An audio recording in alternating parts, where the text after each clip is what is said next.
Hey guys, welcome back to The Readers. I hope you are having an amazing day. Let's get right into the stories. The first one is an entitled people's story. I'm a civil engineer in my early 30s, and after years of saving every penny and working my way up in the profession, I finally had enough for my first real property investment. The house I found wasn't much to look at from the street, a typical 1980s split level that needed some serious cosmetic updates. But what sold me instantly was the backyard. Hidden behind that dated exterior was this absolutely gorgeous in-ground swimming pool. Probably installed when the house was built, but maintained beautifully by the previous owner. The house came from an estate sale. The elderly woman who owned it had passed away, and her family just wanted to sell quickly. I got a decent price because most buyers were put off by the Harvest Gold kitchen appliances and the wood paneling in the living room. But as an engineer, I could see past the cosmetic issues to the solid foundation and good bones underneath. Plus, that pool was easily worth $30,000 on its own. Since I was still living in my apartment downtown and only planning to spend weekends at the house while renovating, I wasn't in any hurry to move in full time.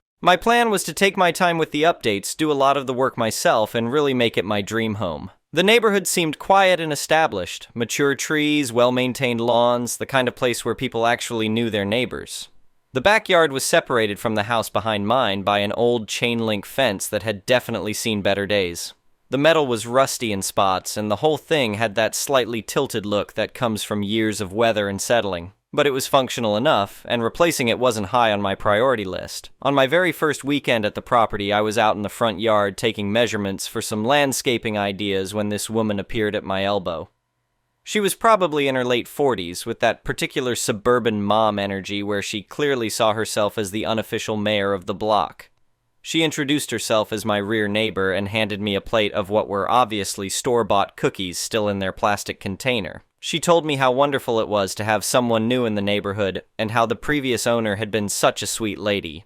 Then she started talking about how generous that sweet lady had been, especially during the summer months. According to my new neighbor, the previous owner had been like family to everyone on the block. She mentioned how her husband and 2 teenage sons had practically lived in that pool all summer long, and what a wonderful neighborhood tradition it was. She went on and on about how the previous owner never minded them using the pool whenever they wanted, and how it really brought the community together. I was polite, but tried to be clear about boundaries. I told her that sounded very kind of the previous owner, and that I'd be sure to let her know if I decided to have any guests over once I got the pool ready for the season. The pool was still covered with a heavy winter tarp, and I hadn't even had it professionally opened yet. She seemed a bit taken aback that I didn't immediately extend the same open invitation, but she smiled and said she understood I was still settling in. There was something about the way she said it that made me think this conversation wasn't over. For the next few weeks, I threw myself into planning the renovations. I spent my weekdays at my regular engineering job and my weekends at the house, measuring rooms, researching contractors, and starting some of the easier projects myself.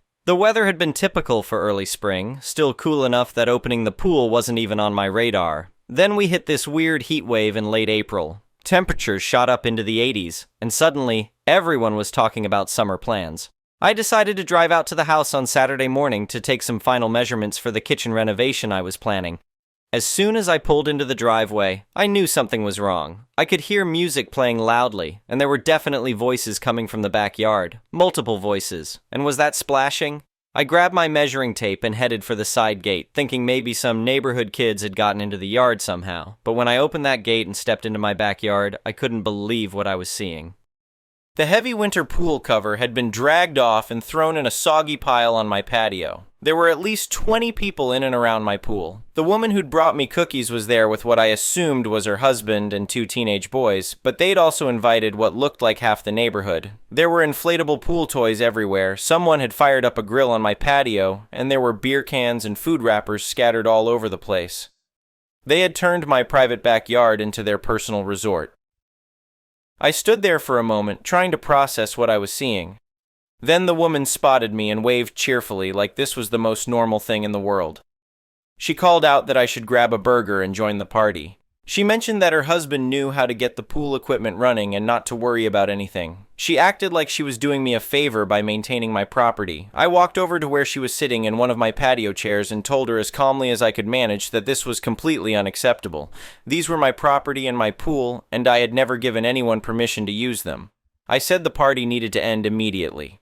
The change in her demeanor was instant. The friendly neighbor act disappeared completely. She stood up and got right in my face, telling me not to be ridiculous. She said they use this pool every year and it was for the neighborhood. She brought up the previous owner again, saying that woman would never have been so selfish. Then she raised her voice so everyone could hear her, making comments about how some people just don't know how to be good neighbors. Her teenage sons were smirking at me like I was some kind of killjoy, and the other adults looked uncomfortable but didn't say anything to defend me. I was outnumbered and humiliated, but I held my ground. I repeated that this was my property and they needed to leave immediately. She made this huge dramatic production of ending the party, loudly complaining about her miserable new neighbor and how some people just can't appreciate community spirit. They eventually cleared out, but they left behind an absolute disaster. Wet towels everywhere, food ground into my patio, trash floating in the pool, and sticky spills all over my outdoor furniture. I spent the rest of that Saturday cleaning up their mess, getting angrier by the minute. This wasn't just trespassing. It was a complete violation of my property and my peace of mind. I went straight to the hardware store and bought the heaviest duty padlock I could find for the gate. I figured that would solve the problem. I was wrong.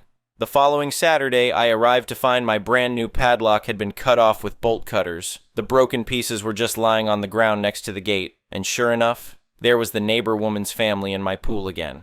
This time, I didn't even try to negotiate. I pulled out my phone and called the non-emergency police line to report trespassing. When the officer arrived about 20 minutes later, the woman immediately launched into this dramatic performance.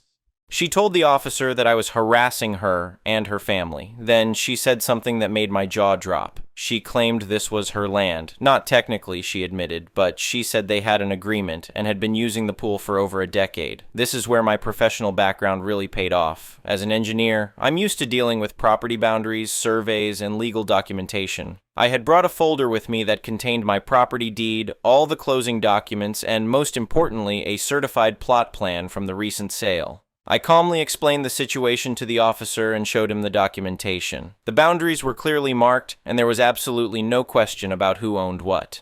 The officer looked over the paperwork, looked at the woman trying to argue that a decade of trespassing somehow gave her rights to my property, and informed her that she was trespassing and needed to leave immediately. He issued her a formal warning and told her that any future incidents would result in criminal charges. She and her family finally left, but the looks they gave me made it clear this wasn't over. Over the next few weeks, their revenge campaign began. Her sons started hitting golf balls that somehow always landed in my yard. Their dog was mysteriously let out to do its business right along the fence line where I'd have to smell it when I was working outside. And whenever I was at the house, they'd start playing music loud enough to rattle windows with the speakers pointed directly at my property. I realized that a police warning wasn't going to be enough to stop someone like this. If I wanted to enjoy my property in peace, I was going to need a more permanent solution.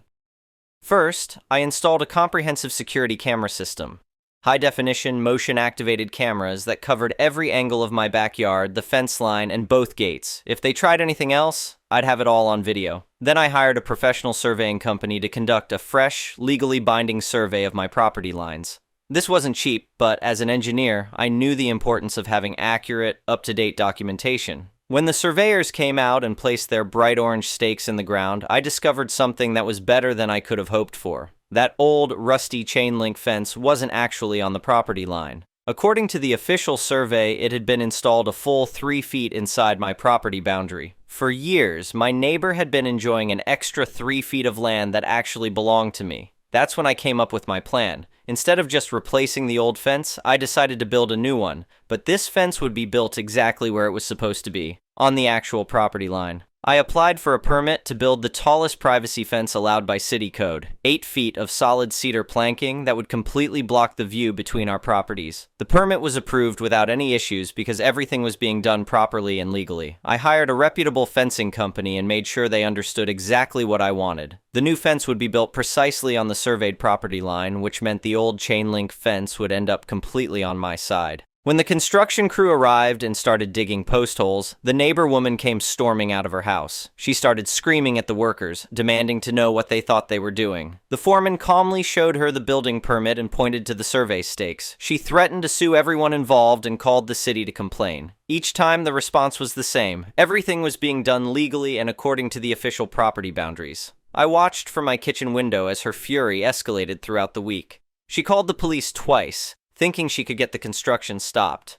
Both times, the responding officers looked at the permits and the survey markers and told her there was nothing they could do. When the fence was finally completed, it was even better than I had imagined. 8 feet of beautiful, solid cedar that completely blocked any view of my backyard from her property. Her yard now looked significantly smaller, and she found herself staring at a wall of wood instead of having a view of my pool. The old chain-link fence was now trapped in a 3-foot corridor between her property and my new fence. It looked ridiculous just standing there serving no purpose. I had that eyesore removed the following week. In the reclaimed strip of land, I planted a row of dense, fast-growing bushes along the base of my new fence. They were attractive plants, but I specifically chose a variety with small thorns that would discourage anyone from trying to climb over. The neighbor was completely defeated. She had no legal recourse because everything I had done was perfectly legal and properly permitted. The city inspector had already signed off on the fence construction. Her harassment campaign fizzled out because she had lost her primary motivation and had been thoroughly outmaneuvered. Other neighbors who had witnessed her behavior during the pool incidents started giving her a wide berth. Word travels fast in established neighborhoods, and nobody wanted to be associated with someone who had been caught trespassing and lying to police. A few months later, in the middle of summer, I was finally able to enjoy my renovated house and my pristine private pool the way I had always imagined. I was floating on a raft with a cold drink, listening to the peaceful sounds of my own backyard when I heard faint voices from the other side of my beautiful fence.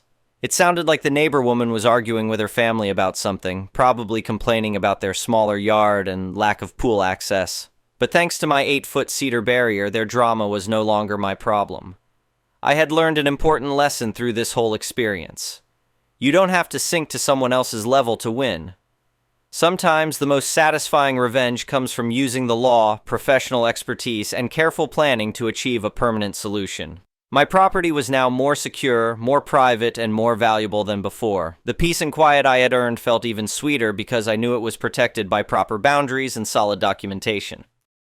As I floated there in my own private oasis, I couldn't help but smile. Some people think revenge is a dish best served cold. I disagree. I think it's best served with a building permit, a certified survey, and a tall, beautiful fence that you can enjoy from your own private pool.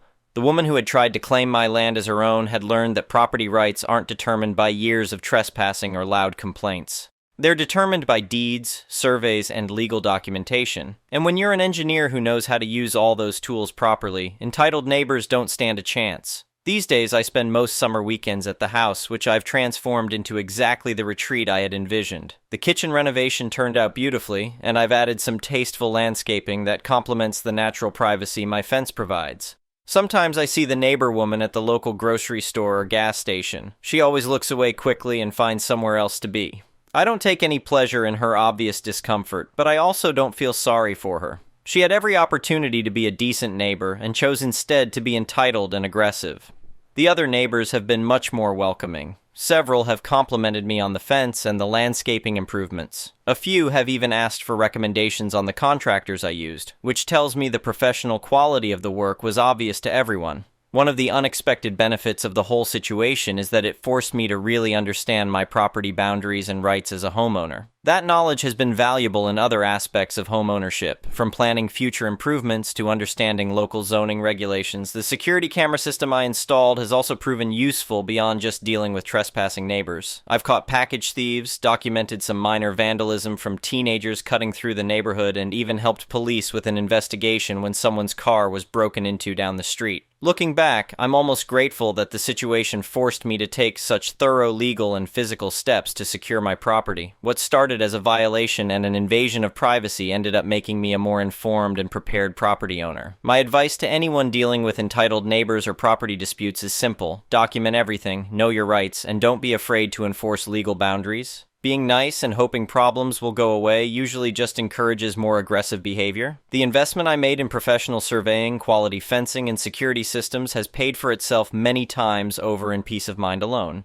And every time I take a swim in my private pool, surrounded by my beautiful fence and knowing my boundaries are properly marked and legally protected, I'm reminded that sometimes the best victory is simply being able to enjoy what's rightfully yours. The neighbor woman never did apologize or acknowledge that she was wrong, but then again, people who feel entitled to other people's property rarely have the self-awareness to admit their mistakes. The important thing is that her ability to cause problems ended the day my fence went up. That's really what this whole story comes down to, the importance of clear boundaries, both physical and legal. Some people will respect those boundaries automatically, and some people will only respect them when they're enforced. The key is knowing which type of person you're dealing with and responding accordingly. In my case, I was dealing with someone who saw my politeness as weakness and my property as an extension of her own. Once I stopped trying to reason with her and started using legal tools to protect my rights, the problem solved itself very quickly. The pool that started this whole mess has become my favorite part of the property. I've added some underwater lighting and a sound system, and I often work from home now so I can take breaks to swim laps or just float and think. It's exactly the peaceful retreat I had envisioned when I first bought the house. Sometimes I wonder what would have happened if I had just given in and let them continue using the pool, but I know that wouldn't have solved anything. It would have just established a precedent that my property rights didn't matter. People like that neighbor don't appreciate generosity. They see it as permission to take more.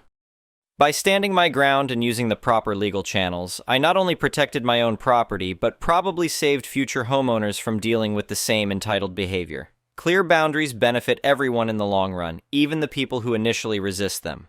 The whole experience taught me that being a good neighbor doesn't mean being a pushover. It means respecting each other's property, following local laws and regulations, and handling conflicts through proper channels rather than drama and manipulation. My beautiful cedar fence stands as a monument to those principles. It's not just a barrier, it's a reminder that property rights matter, that legal processes work when used correctly, and that sometimes the most lasting victories come from doing things the right way rather than the easy way. And every summer evening when I'm floating in my pool, watching the sunset through my own private space, I'm grateful for every decision that led to this moment of perfect peace. Update: 1 year later. I can't believe it's been over a year since I posted this story, but so many people asked for an update that I figured I should share what's happened since then. Spoiler alert: things got even better than I could have imagined. First, the immediate aftermath. About 2 weeks after my fence went up, I noticed a "for sale" sign appear in my neighbor's front yard. At first I thought it might be coincidence, but then I started putting the pieces together. It turns out that losing those 3 feet of yard space and the pool access had a bigger impact on their property value than I had realized. When they bought their house years ago, the realtor had apparently marketed it as having pool access and a larger than average backyard. Now they were stuck trying to sell a house with a significantly smaller usable yard and no pool privileges. I found this out because one of the other neighbors mentioned it when she stopped by to compliment my landscaping. She told me that the woman had been complaining to anyone who would listen about how I had stolen part of her yard and destroyed her property value. Of course, she conveniently left out the part about trespassing and throwing unauthorized pool parties. The house sat on the market for almost 6 months. I could see prospective buyers walking around the backyard looking confused about why there was such a big fence so close to the house. A few times I noticed realtors measuring the space between the fence and their back door, probably trying to figure out if the listing photos were accurate. During this time, my former neighbor's behavior became increasingly desperate. She started leaving passive-aggressive notes about property line disputes taped to my fence. She called the city multiple times trying to get my fence declared a violation, even though she had seen the permits herself. She even tried to convince other neighbors to complain about the fence being an eyesore, but since it was obviously high-quality cedar construction, nobody was buying it. The most ridiculous incident happened about 4 months after the fence went up. I was working in my front yard when a surveyor showed up next door. Apparently, she had hired her own surveying company, convinced that my survey must have been wrong. I watched through my kitchen window as the surveyor spent about an hour taking measurements and comparing them to the official records. When he was done, he knocked on my door to let me know that she had asked him to speak with me about resolving the property line issue. He seemed pretty embarrassed as he explained that her survey confirmed exactly what mine had shown. The old fence had been 3 feet inside my property line, and my new fence was exactly where it should be. He told me she had been insisting there must be some mistake and that the boundaries couldn't possibly be where the official records showed them. When he showed her the results of her own survey, she actually accused him of being part of some conspiracy against her. The poor guy just shook his head and said he'd never dealt with someone so unwilling to accept documented facts.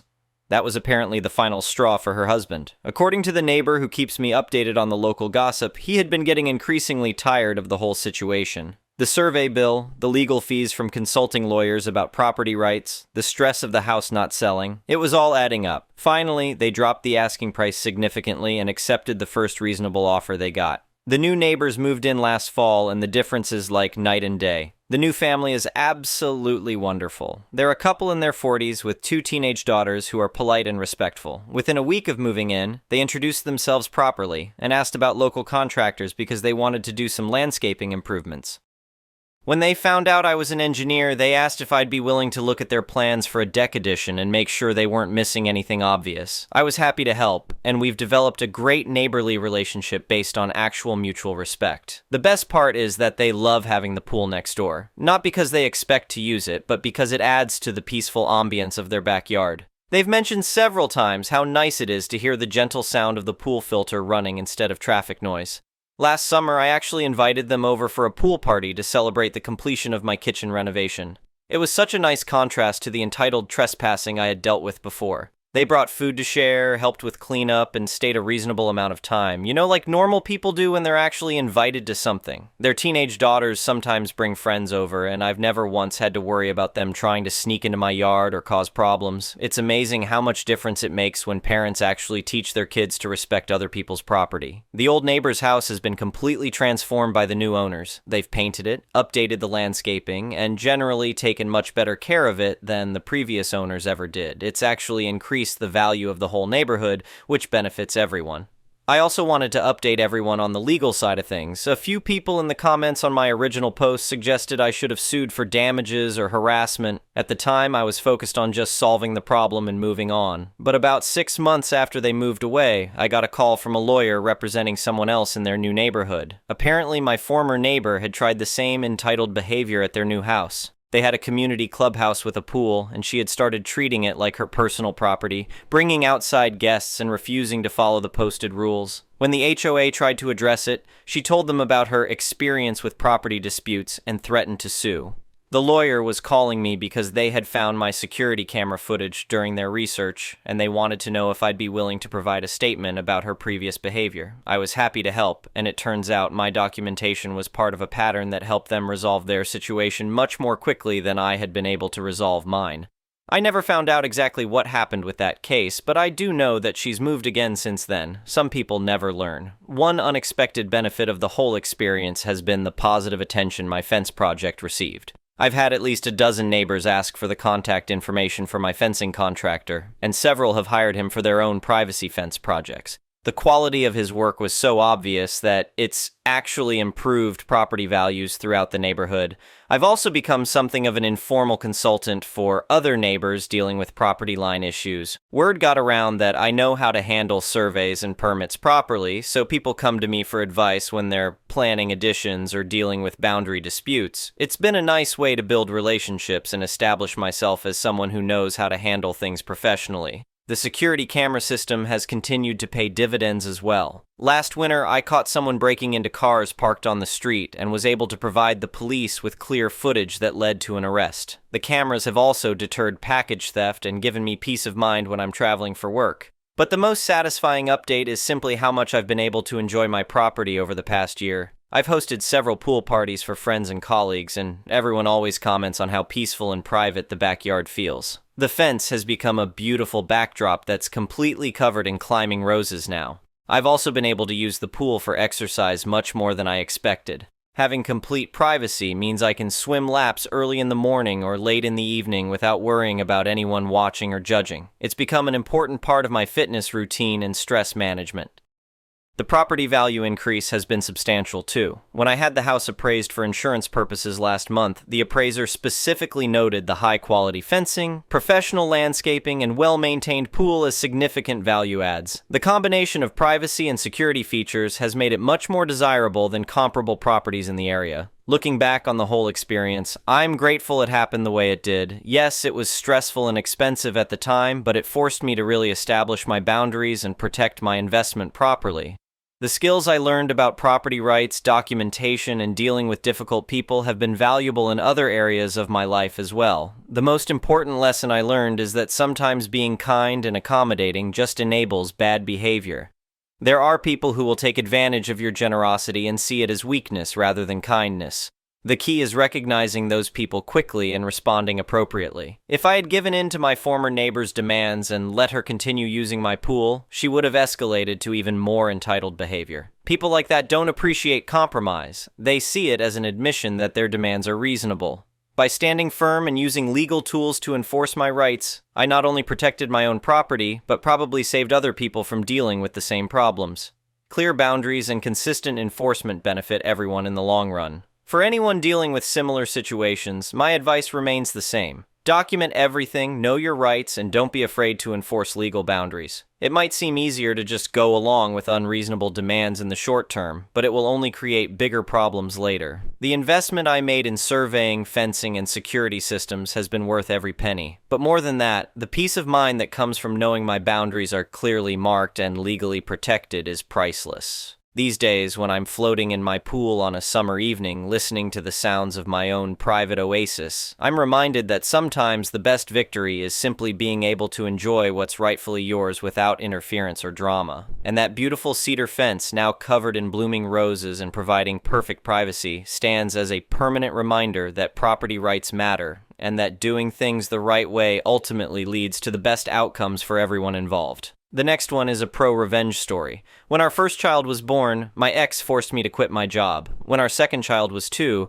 I found out about his affair. By then, he was extremely verbally, emotionally, and sometimes physically abusive. When he abused our firstborn, I put him out. That was in 2012. I couldn't afford daycare to work and had no family support. He refused to give me any money to take care of the kids, saying, "The courts haven't ordered me to give you a dime." He lied to the bank and had my accounts frozen and even assaulted me when I filed for default in the divorce. The judge finally ordered him to pay child and spousal support 6 months after I kicked him out. It was $25.62 a month. He refused to pay it until the garnishment kicked in, and by then he was $6K behind in support. I used that to get permission to move away. I remarried a year after the divorce. I checked the court docs and there was a little box that said spousal support stopped upon remarriage if that box was checked. It wasn't checked, so I figured I was good. Instead of filing for his retirement, I just took that year of spousal support, $12,000, and left it alone. Spousal support was only ordered for 2 years. In 2017, he filed for sole custody of the kids out of nowhere. That was when he found out I had remarried and he had paid spousal support to me during the first year of my marriage. I told him I took that money instead of filing for my share of his retirement. I said if he let me keep that $12,000, I wouldn't file to split his $401,000. He demanded that I repay the spousal support. The judge ordered me to repay it, but increased child support and deducted the repayment from that. It ended up that I got an extra $20.00 a month and he repaid himself. He dropped his bid for custody in exchange for 2 extra weeks in summer. I pursued the retirement account split. He refused to cooperate and dragged it out for 4 years. It was so bad they sanctioned him and he had to pay me $600 a month for a year in addition to child support. They also charged him with contempt. In January 2021, he proposed to his girlfriend. In May of 2021, I finally got the disbursement from his $401,000. I won't say how much it was, but it was about 4 times the amount of spousal support overpayment. I had no idea it would be that much. I had thought it would be around $12,000, which is why I thought keeping that year of spousal and not filing for his retirement account was a fair trade. Had he not tried to take the kids from me, I never would have filed to split the account. Play stupid games, win stupid prizes. His fiancée emailed me recently and told me it is my fault he won't marry her because I cleaned out his retirement account. She said I shouldn't have stolen his money. I told her that I gave him the option to let me keep that year of spousal support or take it back and I could file for his retirement. He chose to have me file for his retirement. I told her that if he really wanted to marry her and protect his assets, they could get a prenup so he wouldn't have to worry about it. She said she shouldn't have to sign a prenup because I robbed him. I never asked to be financially dependent on him. He clearly indicated he wanted a court order to take care of his kids, so I got him one. I tried to be fair and take the lesser amount by taking the spousal support and not filing for his retirement. He wouldn't let me. In summary, my ex refused to pay me until support orders dropped, refused to pay until they revoked his license, tried to get me in trouble for accepting spousal support over payment, and in the end it cost him a lot of money out of his $401,000. The next one is a malicious compliance story. Hello everyone, I wanted to share a news story, didn't know if this was allowed, but when I read it, I immediately thought of this sub. Anne Isabella Coombs is taking a stand, and she's doing it topless. Coombs, 67, a longtime resident of Reading, England, swam in a recent Cornwall County Masters Championship and made quite a statement while doing so. Coombs, who is transgender, was forced to compete against men in the event. In protest, she wore the same men's swimming trunks that the men wore, meaning she competed topless. I asked them what costume I was supposed to wear, as there are rules around how much fabric can be on your body, Coombs told the Reading Chronicle. They confirmed that I need to wear a female swimming costume despite having to compete with the men, which outs me as a woman who is transgender. I explained to the person on the phone that they are not allowed to do that, and he didn't have an answer, she continued. Coombs said that her protest is meant to show that the policy isn't thought through and only targets trans people. She also emphasized that she doesn't have a man's advantage in athletic competitions. I want to make it clear through this protest that trans people are not a threat when it comes to sport, she said. We aren't winning everything, and if we started to, then I would be first in line to discuss other options. Right now, it is a non-issue. Coombs did not beat any men in any of the solo races she swam in. According to the Reading Chronicle, Coombs was informed that it is within the referee's discretion at an event to determine whether her swimwear is in good moral taste per Swim England policies. Deciding on whether exposing my breasts is in good moral taste or whether I need to cover them up so that those involved in competitive swimming are appropriately safeguarded is an entirely subjective decision of the referee, she said. In other words, I could turn up to the competition and run the risk of not being able to compete in whichever costume I intend to wear. No other swimmer has this concern. These regulations also mean that Swim England is treating me as a male by default. Coombs began transitioning 5 years ago at the age of 62 and had been a member of Reading Swimming Club for 30 years. In 2022, she applied to swim as a female for the first time. After providing information and details about her transition, Swim England ruled she could compete as a female at a 2023 Sheffield Masters event. Masters swimming is usually very inclusive. They do try and let anyone compete. I came second in that race, Coombs said. The woman who came first was a whole length ahead of me. She broke the European record. She's an excellent swimmer. I'm trying to emphasize that this is not a trans person coming in and nicking places from other people. However, by September 2023, Swim England had new regulations that called for 2 categories, female and open. Only athletes who have declared a birth sex of female will compete in the female category, the policy states. The policy also says the open category is for athletes with a birth sex of male, trans, or non-binary competitors. It does not specify what category athletes who are trans or non-binary and were assigned female at birth should compete in. Anyway, thank you for watching.